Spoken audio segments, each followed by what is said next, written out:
여러분 좋은 추석, 복된 추석 되시기 바랍니다. 추석 되면 며느리들이 시댁 가서 일을 하면서 꼭 듣고 싶은 말, 준비하느라고 수고했다, 얼른 친정 가라 하는 말 정말 듣고 싶다고 그럽니다. 제일 듣기 싫은 말, 조금 더 있다 가라. 시어머니들 혹시 계시면 며느리 빨리 보내시기를 바랍니다. 어제 뉴스를 들으니까 명절이 지나고 난 다음에 갑자기 이혼이 많이 는다고들 합니다. 우리나라가 얼마 전부터 그런 통계가 나온대요. 실제로 이번 추석도 지나고 나면 아마 이혼하는 사람이 굉장히 많을 거라고 예상을 하더군요. 여러분, 추석 명절이 쉽지 않은 절기라는 뜻입니다. 그러니까 여러분이 명절을 보내시더라도 예수님을 정말 바라보는 명절이 되시기를 바랍니다. 말을 한마디 해도 또 뭘 하나 행동을 해도 예수님을 정말 바라보시면서 주의 마음으로, 주님의 눈으로 주님이 하시고 싶은 그런 말을 하시면서 지내시는 명절을 잘 보내시는 겁니다. 정말 좋은 추석 명절을 보내시기를 바랍니다. 시편 23편 이제 마지막 절입니다. 시편 23편을 강의하기 전에는 제가 시편 23편은 1절이 가장 은혜로운 구절이라고 생각을 했었다고 말씀을 드렸습니다. 그런데 지나고 보니까 그 다음 절이 더 은혜롭고 그 다음 절이 더 은혜로워요. 6절이 제일 은혜로운 말씀이더라고요. 오늘 여러분에게 잠깐 6절에 대해서 말씀을 드리겠는데, 아마 여러분들도 오늘 말씀을 들은 후에 여러분이 가장 좋아하는 성경 구절이 아마 시편 23편 6절이 되시는 분들이 많으시리라고 생각이 듭니다.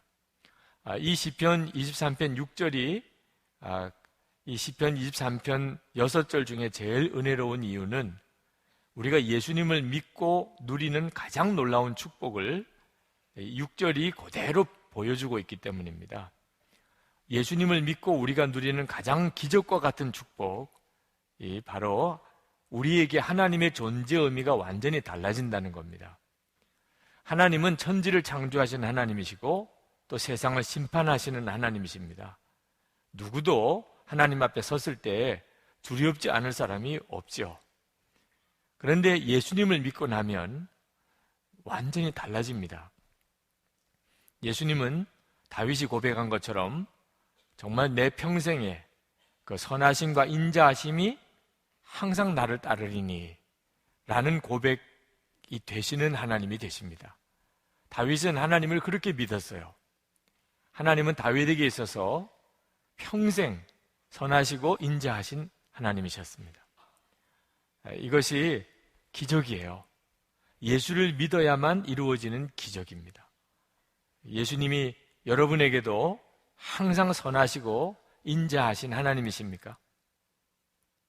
저는 제 의도하고 아무 상관없이 다른 사람들에게 너무 정말 사기에 가까운 그런 속이는 거죠. 그렇게 살았어요. 왜냐하면 제가 가지고 있는 제 외향이 참 착해 보이는 모양입니다. 그래서 어릴 때부터 착하다는 말을 많이 들었어요. 착한 일을 많이 해서라기보다는 그냥 보기에 선하고 착해 보이는 모양이죠. 정말 민망한 것이 어느 교회에 갔을 때 저를 소개하기를 교회 이름처럼 선한 목사다, 그런 소개를 받을 때입니다. 저로서는 정말 감당할 수가 없는 표현을 듣는 거죠. 저하고는 아무 상관이 없어요, 교회 이름하고. 저는 보기에는 이렇게 선해 보여도 실상은 그렇지 않습니다. 그러니까 더 난감해요. 제게 두 딸이 있는데 한번 물어보세요. 엄마가 무서우냐, 아빠가 무서우냐? 아빠가 무섭다 그래요. 제가 저희 두 딸에게 무서운 아빠면 어떻게 선하고 인자하다고 말할 수 있겠어요? 제가 만약에 결혼을 하지 않았다면 아마 제가 저를 몰랐을 거예요. 제가 실제로 그런 사람인 줄. 결혼해서 가정을 꾸려 살아보니까 나 자신의 진짜 모습이 그렇게 드러나네요. 목회를 하면서 교회를 섬겨보니까 저도 한성질 하는 사람이라는 걸 알겠더라고요. 사랑하는 딸에게조차 선하고 인자하게 늘 대하는 일이 어려운데 천지를 지으신 하나님, 완전하신 하나님, 심판주이신 하나님, 그 하나님이 언제나 나에게 선하고 인자하실 수 있을까요? 믿어지지 않는 일이죠. 예수님이 십자가에서 우리 위해서 피 흘려주시고 그리고 정말 약속대로 성령 하나님이 우리 안에 오시지 않았다면 있을 수가 없는 일입니다. 그러나 그런 은혜를 우리가 받은 거예요. 다윗의 고백이 그대로 우리의 고백입니다. 내 평생에 선하심과 인자하심이 항상 나를 따르리니. 이것이 구원받은 성도의 축복이고 기적입니다. 근데 여러분 중에는 이런 말씀을 들어도 여러분에게 별로 실감이 안 되시는 분들이 있으실 겁니다. 하나님이 정말 선하시고 인자하셔? 난 안 믿어지는데? 그런 분들이 있으실 거예요. 실제로 지금 어려운 형편 속에 있으신 분들, 그런 분들 중에는 하나님이 선하시고 인자하신가? 그렇다면 어떻게 나에게 이렇게 하시지? 왜 내 이 문제는 해결해 주시지 않으시나? 그런 생각을 하고 계실 겁니다. 우리가 하나님을 믿되 아직도 믿음이 어릴 때는 내게 일어나고 있는 일들 또는 형편, 상황에 따라서 하나님을 믿어요. 다시 말하면 형편이 좋으면 하나님은 참 좋으신 하나님처럼 여겨집니다. 근데 어려운 일이 생기면 하나님에 대해서 섭섭한 마음이 들고 의심이 들고 하나님이 나를 버리셨나 하는 생각이 듭니다. 그러니까 형편에 따라서 하나님이 달리 믿어지는 이런 믿음은 어린아이 믿음이에요. 믿음이 자라고 나면 그러면 형편에 따라 믿는 게 아니고 진리에 반응하게 됩니다. 하나님이 언제나 잘해주셨기 때문에 어려움이 하나도 없었기 때문에 다윗이 내 평생에 하나님의 선하심과 인자하심이 나를 따르리니 이렇게 고백한 거 아닙니다. 시편 23편에도 보셨잖아요. 다윗은 사망의 음침한 골짜기를 수도 없이 지나다녔습니다. 정말 죽을 고비를 여러 번 넘겠다 그런 말이죠. 하나님이 항상 모든 상황을 좋게만 해결해 주셔야 하나님의 선하시고 인자하심이 증명되는 거라면 다윗은 절대로 이렇게 고백할 수 없는 사람입니다. 그런데 다윗은 어떻게 하나님이 평생 선하시고 인자하셨다고 그렇게 고백하는 거죠? 그건 다윗이 믿음을 갖는 기준이 형편처지가 아니었기 때문이에요. 다윗은 하나님이 함께 계시는지에 따라서 그렇게 판단할 수 있었던 겁니다. 사망이 음침한 골짜기를 다닐지라도 다윗은 해받을 걸 두려워하지 않았어요. 그것은 주께서 나와 함께 하심이라. 그러니까 다윗은 항상 무엇을 보았냐면 하나님이 나와 함께 하시는지를 본 사람입니다. 하나님이 나와 함께 계시는 것이 분명하면 지금 내 처지가 죽을 고비를 넘어가는 것 같아도 두려울 게 없어요. 하나님은 내게 선하시고 인자하신 하나님이시니까. 하나님은 나를 떠나지 않았어요. 그러면 충분해요. 그러면 괜찮아요. 나는 아주 잘 가고 있는 거예요. 하나님이 나와 함께 계시는지가 다윗에게 있어서 가장 큰 관심이었습니다. 여러분, 요셉의 이야기는 너무 유명하니까 잘 아시죠? 요셉이야말로 형편과 처지를 보면 낙심할 만한 사람이었습니다. 형들에게 구덩이에 던져서 죽을 뻔했고 그리고 애굽의 종으로 팔려가고 억울하게 감옥에 들어가고 요셉의 생애입니다. 그런데 요셉은 흔들리지 않았습니다. 하나님은 선하시고 인자하신 하나님, 그렇게 믿었어요. 그러니까 그는 종으로 팔려가도 열심히 일했고 감옥에 가서도 성실했어요. 요셉이 그렇게 믿을 수 있었던 것은 하나님이 함께 하시는 것을 알았기 때문입니다. 참 이상한 일이긴 했죠. 하나님이 함께 계시는데도 여전히 종살이 해야 되고 하나님이 함께 하시는데도 여전히 감옥에 갔어요. 그것 점에 대해서는 설명하기가 어렵지만 그냥 믿었어요. 하나님의 무슨 뜻이 있나 보다. 그게 요셉이었어요. 여러분, 창세기 39장 2절 3절 말씀을 제가 읽어드리겠습니다. 여호와께서 요셉과 함께 하심으로 그가 형통한 자가 되어 그의 주인 애굽 사람의 집에 있으니 그의 주인이 여호와께서 그와 함께 하심을 보며 또 여호와께서 그의 범사에 형통하게 하심을 보았더라. 지금 요셉은 보디발의 집에 종으로 가 있는 형편입니다. 그런데 하나님이 함께 하셨다는 거예요. 그걸 요셉도 알았고 보디발 주인도 알았어요. 그러면 충분한 거죠. 그러므로 여러분, 하나님이 정말 내게도 선하시고 인자하신 하나님이신가? 그것은 하나님이 여러분과 함께 하시는 것을 보고 판단해야 합니다.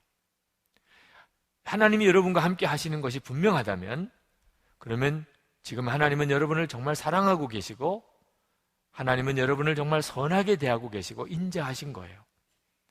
여러분 걱정하실 필요가 없습니다. 어떤 문제 때문에, 시험거리 때문에 낙심하실 것도 없어요. 하나님이 다 알고 계십니다. 그리고 지금 하나님이 여러분과 동행하고 계신 거죠. 우리가 예수님을 믿고 난 다음에 하나님께서 우리에게 성령 하나님을 보내주셨어요. 하나님은 분명히 약속을 지키신 하나님입니다. 마태복음 28장 20절에 내가 세상 끝날까지 너희와 항상 함께 있으리라. 히브리서 13장 5절에 내가 결코 너희를 버리지 아니하고 너희를 떠나지 아니하리라. 여러분, 이 말씀이 여러분에게 그대로 이루어져 있는 것을 아셔야 합니다. 하나님은 나를 절대 떠나지 않으시고 계시다. 나와 함께하고 계시다. 여러분, 그 증거를 가지고 계세요? 하나님이 여러분과 함께 계시는 증거를 가지고 계세요? 누가 물어보면 증거를 말할 수 있으세요? 오늘 형기호 성도님이 세례 받으면서 세례 간증 속에 그가 그렇게 고백하셨어요. 성령 하나님이 내 안에 오신 것을 내가 압니다. 그러면서 그가 간증하셨어요. 나는 예수님께서 나의 주님이심을 내가 고백할 수 있습니다. 성령님이 아니면 할 수 없는 일이에요. 하나님이 내 아버지라고 나는 믿고 그렇게 부르고 기도합니다. 성령님이 아니면 있을 수가 없는 일이에요. 설교 말씀을 듣고 찬송을 들을 때 마음에 깨달아지고 은혜가 돼요. 성령 하나님이 아니면 있을 수가 없어요. 이제는 사람이 용서가 되고 사랑이 돼요. 그래서 가정이 다 바뀌었어요. 성령 하나님께서 우리 안에 계시니 그리 된다고 말씀하고 있어요. 성령 하나님께서 여러분과 함께 계시는 확실한 증거, 하나님은 나를 떠나지 않으시고 언제나 나와 같이 계시고, 그래서 주의 선하심과 인자하심이 평생 나를 따른다고 고백할 수 있는 겁니다. 그러므로 여러분이 여러분과 함께 하시는 주님에 대해서 분명히 아셔야 돼요. 한 번은 세례를 준 어떤 청년이 그 다음 토요일에 술이 잔뜩 취해서 밤 늦은 시간에 제 서재를 찾아온 적이 있었습니다. 처음에는 화가 났어요. 아니, 지난주에 세례를 받고 토요일 밤늦게 설교 준비하는데 술이 취해가지고 목사를 찾아오는 이런 경우가 어디 있습니까? 근데 그 청년이 술 주정을 하는 거예요. 제가 예수 믿는 건 다 거짓입니다. 제가 세례 받은 것도 다 허사입니다. 신앙을 부인하고 있는 거예요. 그래서 제가 그 청년을 제 서재에 앉혀놓고 너 왜 그러냐? 무슨 일이 있었냐? 물어봤습니다. 그가 세례 받을 때 자기 나름대로 마음에 결단하기를 이제는 직장에서 회식 같은 자리에는 참석하지 않겠다고 결심을 했습니다. 항상 그렇게 하면 죄를 짓는 길로 가니까. 그런데 그날 토요일에 회식에 참석할 수밖에 없는 일이 환경이 그렇게 됐는데 결국 2차를 가게 되고 3차를 가게 되고 너무나 부끄러운 죄를 짓고 마음이 다 무너진 상태에서 집으로 가는데 집에 가는 길에 교회가 있었어요. 예배당을 보면서 눈물이 흐르더래요. 자기도 모르게 그냥 눈물이 흐르더래요. 근데 담임 목사실에 불이 켜져 있는 걸 보고 그냥 온 겁니다. 뭘 하려고 온 것도 아니고 그냥 온 거예요. 그러면서 하나님이 나를 떠났다, 나를 버리셨다는. 제가 그 청년에게 에베소서 4장 30절 말씀을 읽으라고 그랬어요. 여러분들도 한번 같이 한번 읽어보실까요? 에베소서 4장 30절. 하나님의 성령을 근심하게 하지 말라. 그 안에서 너희가 구원의 날까지 인치심을 받았느니라. 제가 그 청년에게 그렇게 말을 했습니다. 너 오늘 하나님도 나를 떠나셨을 거다. 예수 믿은 거, 세례받은 거 다 거짓이다. 그렇게 말을 하는데, 너 정말 하나님이 너를 떠났다면, 그러면 너 오늘 왜 여기 와서 이렇게 울고불고 난리냐? 너가 만약에 오늘 정말 부끄러운 죄를 지었다 하더라도 너하고 같이 오늘 밤에 그렇게 일했던 다른 사람들이 다 너처럼 여기 와서 이렇게 울고 있느냐? 다른 사람들은 다 재미 봤다고 생각하는 일을 너는 왜 이렇게 괴로워하냐? 내 안에 계시는 성령께서 떠나지 않으시고 근심하시니 너가 이렇게 괴로운 거 아니냐? 성령을 근심케 하지 마라. 그 안에서 구속의 날까지 내가 인침을 받았느니라. 주님이 너를 떠났냐? 내가 세례받은 게 다 거짓이냐? 지금 내가 대답해봐라. 그 청년이 성경을 가슴에 끌어안고 서재 바닥에 무릎을 꿇고 통곡을 하고 울었어요. 하나님이 나를 떠나지 않으셨구나. 나는 오늘 하나님을 정말 버린 것 같은 부끄러운 죄를 지었지만 주님은 나를 버리시지 않으셨구나. 그날 그 청년이 정말 구원의 확신을 잃어버릴 뻔했던 그날 그가 거기서 다시 믿음을 회복할 수 있었어요. 여러분, 주님이 여러분과 함께 계시는지 안 계시는지를 항상 분명히 확인하셔야 됩니다. 주님은 나를 떠나셨나? 주님이 나를 떠나지 않으시고 나와 함께 계시는 거, 내 안에 오신 성령께서 여전히 나와 같이 계시는 거, 이것이 주님의 선하심과 인자하심이에요. 주님이 나에 대해서 한결같이 선하시고 인자하시니 주의 성령을 거두지 않으신 거죠. 예수를 믿고 우리가 누리는 가장 놀라운 축복입니다. 여러분이 성령님에 대해서 분명하셔야 돼요.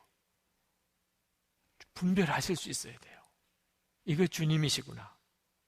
이게 주님의 마음이구나. 예수님 안에서 우리 안에 일어난 기적이죠. 그런데 다윗은 6절에서 더 놀라운 축복을 고백하고 있습니다. 내가 여호와의 집에 영원히 거하리로다. 6절에 보면 앞부분에는 평생이라고 나옵니다. 내 평생에 선하심과 인자하심이 나를 따르니니. 그러나 하반절에는 내가 여호와의 집에 영원히 거하리로다. 이 앞부분은 육신으로 이 세상에 살 때를 이야기합니다. 이 세상에서 내가 육신으로 살 때 평생 주님은 나와 함께 계셨어요. 그런데 그것뿐만 아닙니다.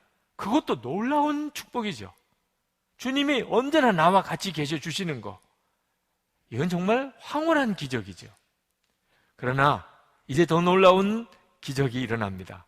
내가 여호와의 집에서 영원히 거하리로다. 다윗은 그것을 분명히 안 사람이에요. 다윗은 여호와의 집, 영원한 천국이 있다는 사실을 분명히 안 사람입니다. 그리고 자기가 거기서 영원히 살 것을 알았어요. 이 믿음을 가지고 살면, 그러면 세상에 사는 모든 게 다 달리 보이고 모든 판단이 달라지고 모든 사람이 달리 보입니다. 사람이 달라요. 인생이 완전히 달라집니다. 영원한 하나님 나라가 있다는 사실을 진짜 믿은 사람과 그렇지 않은 사람은 세상 사는 게 완전히 달라요. 한 번은 다윗에게 큰 어려움이 있었습니다. 다윗의 아들 압살롬이 아버지의 왕위를 빼앗으려고 달려왔어요. 근데 다윗이 아들 압살롬하고 싸우질 않습니다. 압살롬이 아버지를 죽이고 왕 되겠다고 왕궁으로 군사들을 끌고 들어올 때 다윗은 조용히 그 자리를 피했습니다. 사독 제사장이 여호와의 법궤를 가지고 다윗 왕을 따라 나섰어요. 다윗이 사독 제사장에게 돌아가라 그랬어요. 성전으로 돌아가라고. 어디 법궤를 함부로 움직이냐. 그러다가 법궤가 손상이라도 입으면 어떻게 하려고 그러냐. 나는 지금 피난길을 떠나는 건. 아니, 법궤가 있는 쪽이 그게 정통성이 있는 왕이라는 뜻인데, 지금 압살롬이 이 왕궁을 차지하는데 법궤가 여기 있으면 그러면 이거 입장이 곤란하지 않습니까? 그런 뜻이죠. 그때 다윗이 하나님께서 내가 진짜 왕이라고 인정하시면 돌아오게 하실 거예요. 나는 하나님의 판단에 맡긴.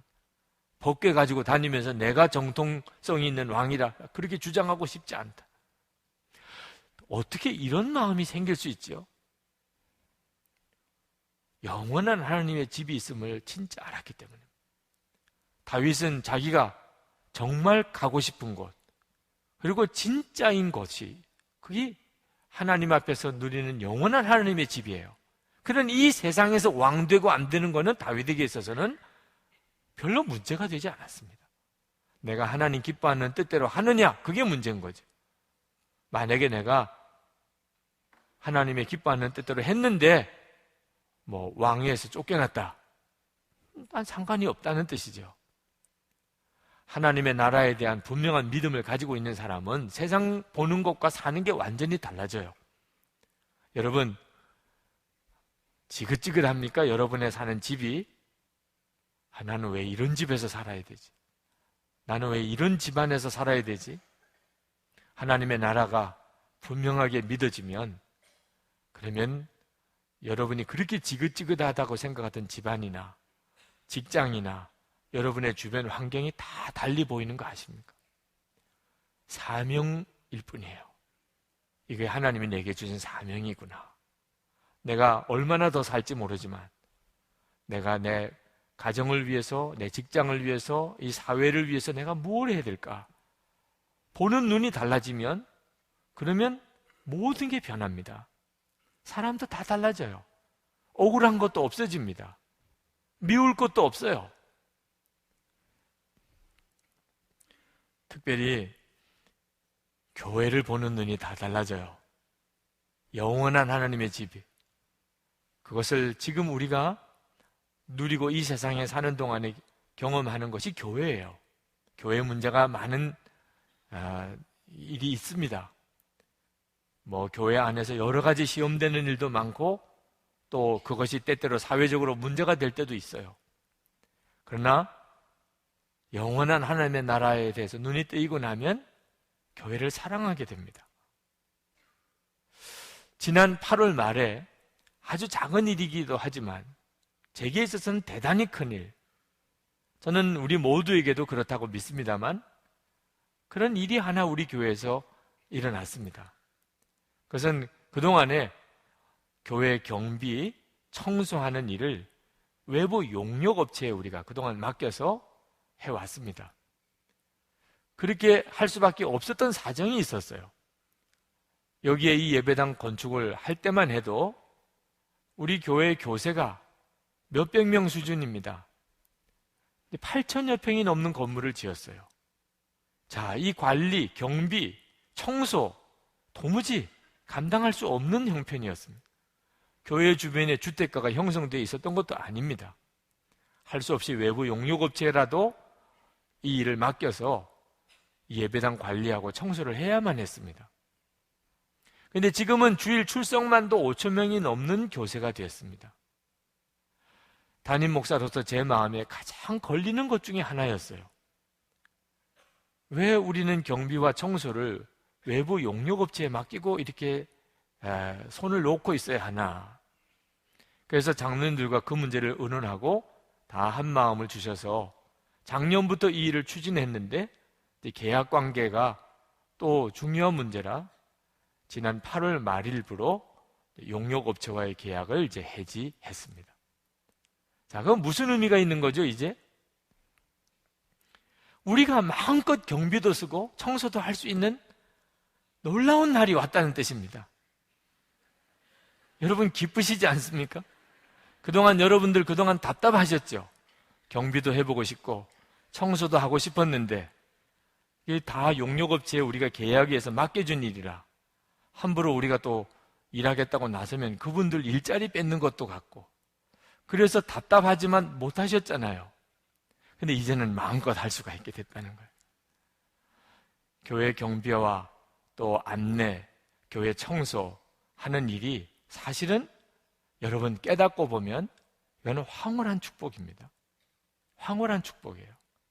만약에 시편 기자가 우리 교회에 와서 경비하고 청소를 용역업체에 맡겨 있는 것을 보면은 아마 그분들은 펄쩍펄쩍 뛰었을 거예요.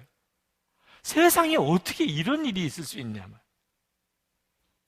여러분들 중에도 경비와 청소를 이제는 우리 온 교우들이 맡았다는 일이 별로 기쁘지 않은 분들이 있을 거예요.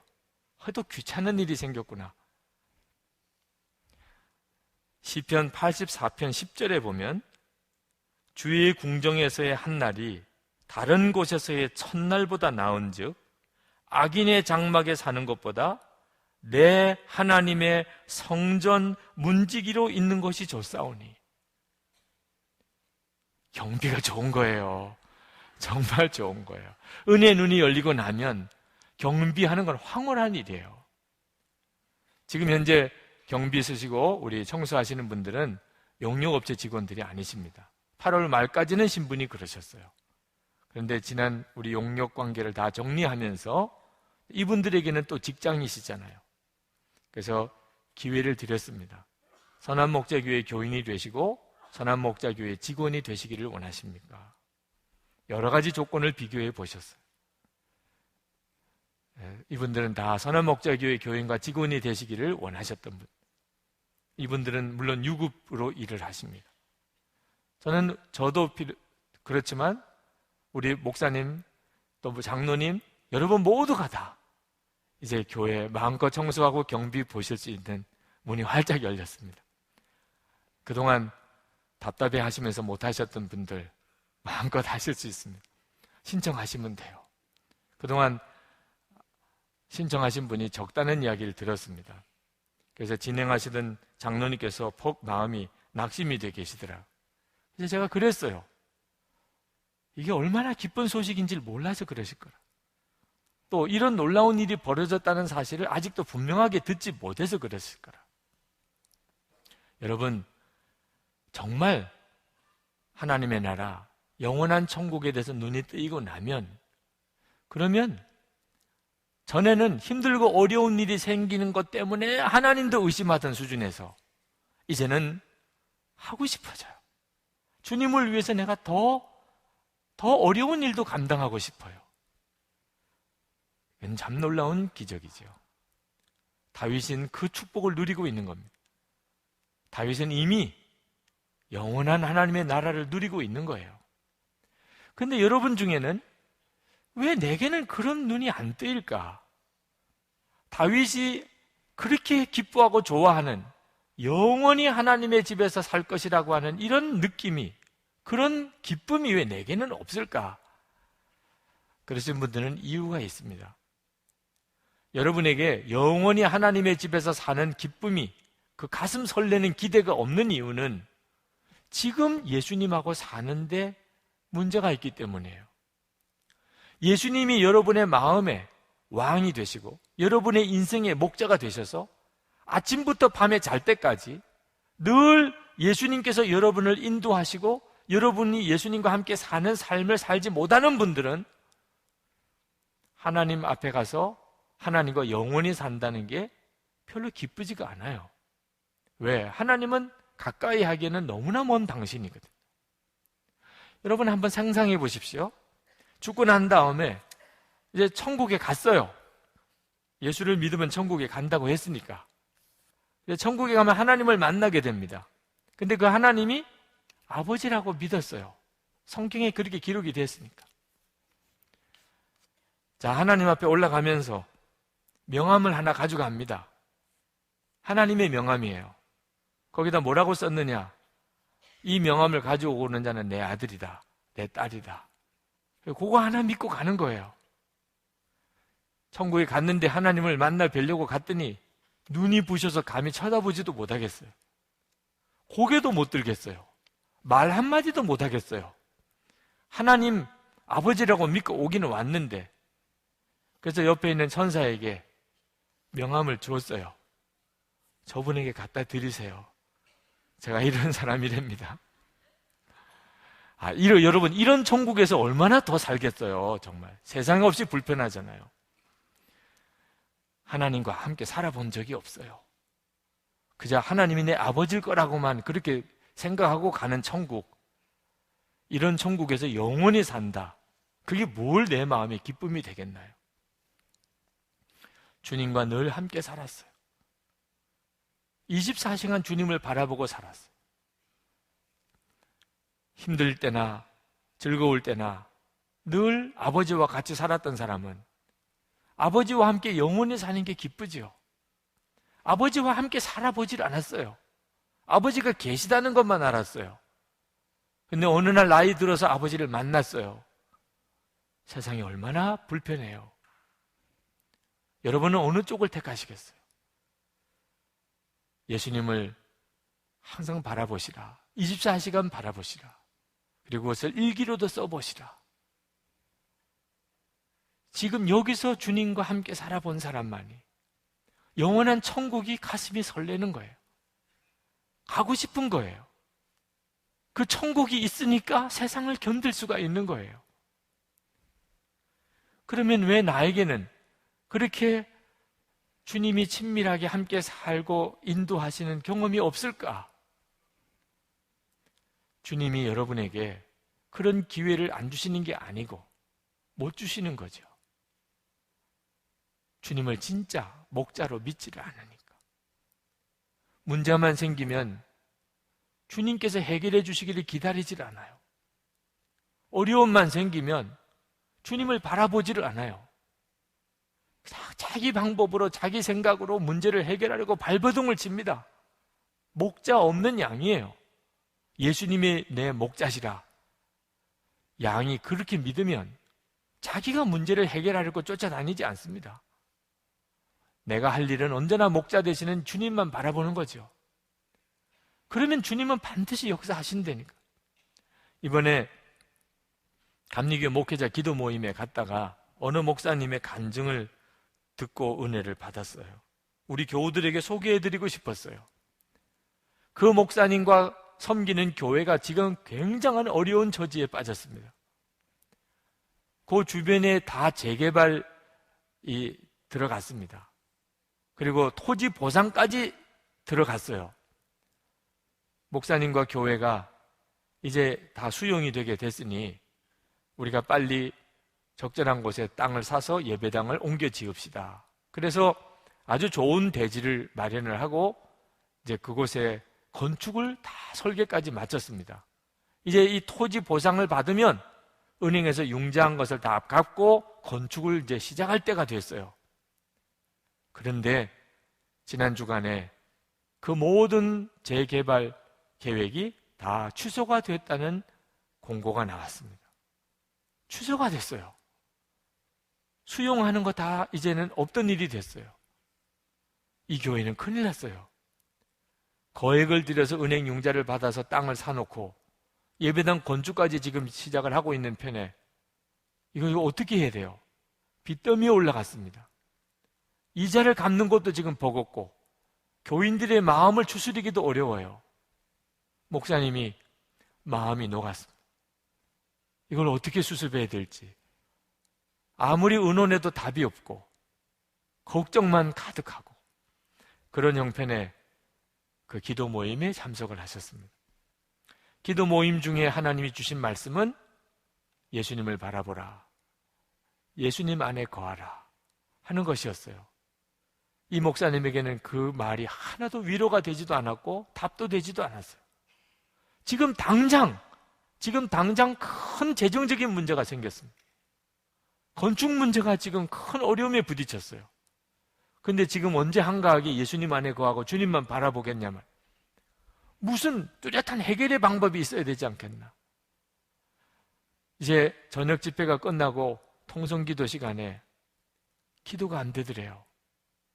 주님만 바라보라고 하지만 도무지 기도가 안 되더래요. 근데 그때 하나님께서 그 목사님에게 갑자기 어떤 생각 하나가 나게 하셨어요. 딸을 데리고 시장에 갔다가 딸을 잃어버렸던 일이 있었습니다. 여러분, 딸 잃어버린 아버지의 심정을 다 알만 하시죠? 정신이 하나도 없더래요. 어디도 없어요. 소리를 지르면서 딸의 이름을 부르면서 시장을 헤매고 다니다가 울면서 가고 있는 딸을 만난 겁니다. 얼마나 반갑고 또 얼마나 감사한지. 그런데 그 딸을 붙잡고 자기가 막 야단을 치더래요. 아버지를 잃어버렸으면 그 자리에 가만히 있으라고 했잖아. 너 아빠 손 놓치고 아빠 잃어버리면 뭐라고 어떻게 하라고 그랬니? 그 자리에 가만히 있어야 된다고 그랬지. 그런데 너 이렇게 울면서 돌아다니면 어떡해? 아빠가 찾아올 거라고 했잖아. 너가 이렇게 돌아다니면 그러면 영원히 잃어버릴 수도 있는 거야.